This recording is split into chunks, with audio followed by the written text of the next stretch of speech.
Andito tayo ngayon. Titingnan natin yung manok. Ito yung manok. Ito yung fish cage nila. Ito yung maraming nakatirang isda na maliliit. Ayan. Ito yung halaman. So, titingnan natin yung mga manok. Kakaibang manok. Ay, tingnan natin. May mga manok kasi na iba. O yan. Ang ganda. Ayan. Ito yung mga nila garden nila. Kakakak, kakakak. Tingnan natin. Oh, ayan na yung mga manok nila. Tingnan nyo. Oh.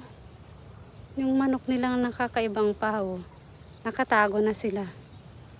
Ayan na sila.